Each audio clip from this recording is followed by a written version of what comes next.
আসসালামু আলাইকুম এভরিওয়ান। গরিবের রান্নাবান্না চ্যানেলে আপনাদের স্বাগতম। আজকে আমি আপনাদেরকে রান্না করে দেখাবো বিউলি, বেলু বা ফেলেন যাই বলুন এই ডালটি। ডাল রান্নার জন্য আমি কিছু লেটে শুটকি এখানে কুসুম গরম পানি দিয়ে ভিজিয়ে রাখবো। এরপর চলে যাব ডালগুলো একটু ভেজে নিতে। ডালগুলো না ভাজলে এগুলো থেকে সুন্দর গন্ধ বের হবে না, আর মজাও একটু কম হবে। তাই আমি ডালগুলোকে একটু কড়াইয়ে হালকা ব্রাউন করে ভেজে নিচ্ছি।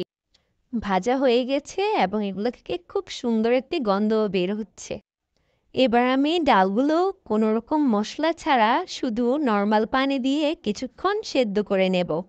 এবার আমি ডালের সাথে রান্না করার জন্য ২টি বড় সাইজের এবং একটি ছোট সাইজের আলু, পেঁয়াজ এবং ৩ কোয়া রসুন নিয়ে নিলাম। রসুনটা দিয়ে আমি বাগার দেব। আলুগুলোকে আমি গোল গোল করে কেটে নিলাম। আর এভাবে কাটলেই দেখতে সুন্দর লাগবে, খেতেও ভালো লাগে। এবার আমি ডালগুলো সেদ্ধ হয়েছে কিনা একটু দেখে নিই। আশা করি এতক্ষণে ডালগুলো মোটামুটি সেদ্ধ হয়ে যাওয়ার কথা।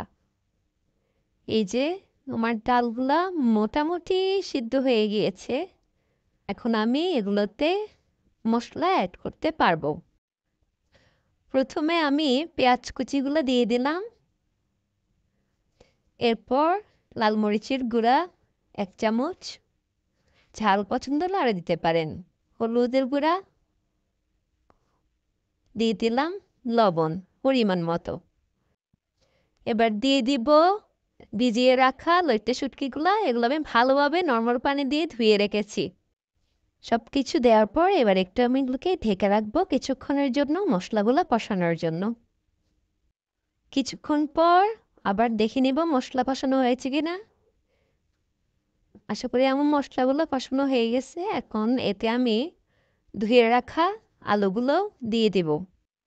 আলুগুলো দেওয়ার পর আমি একটু নেড়ে ছেড়ে কিছুক্ষণের জন্য ঢেকে রাখবো, যাতে এগুলো পুরোপুরি সেদ্ধ হয়ে যায়। আলুগুলো সেদ্ধ হয়েছে কিনা দেখার জন্য আমি একটা স্প্যাচুলারে নিয়ে আঙ্গুল দিয়ে একটু প্রেস করে দেখব। এই যে আমার আলুগুলো একদম সেদ্ধ হয়ে গিয়েছে। এবার আমি বাগার দেওয়ার জন্য কড়াইয়ে একটু তেল নিয়ে নিলাম। দিয়ে দিলাম ২টি শুকনো মরিচ, কুচি করে রাখা রসুন। এগুলো একটু ব্রাউন হওয়ার জন্য অপেক্ষা করব। ব্রাউন হয়ে গেছে, এখন এগুলো আমি ঢেলে দিব ডালের উপর। কি মা চাচিদের মতো সাউন্ড হয়েছে তো বাগারের। দিয়ে দিলাম ৩টি আস্ত কাঁচামরিচ ফ্লেভারের জন্য। কিছুক্ষণের জন্য আবার ঢেকে একটু রান্না করে নেব। যেহেতু আজ আমি কিছুই রান্না করব না আর, তাই ৩টি ডিমকে আমি মাঝখান দিয়ে কেটে বসিয়ে দিলাম। ব্যাস হয়ে যাবে। এই দিয়ে আজকে আমার দুপুরের খাবার। গরিবের রান্না বান্না বলে কথা। ভালো থাকবেন সবাই। আল্লাহ হাফেজ।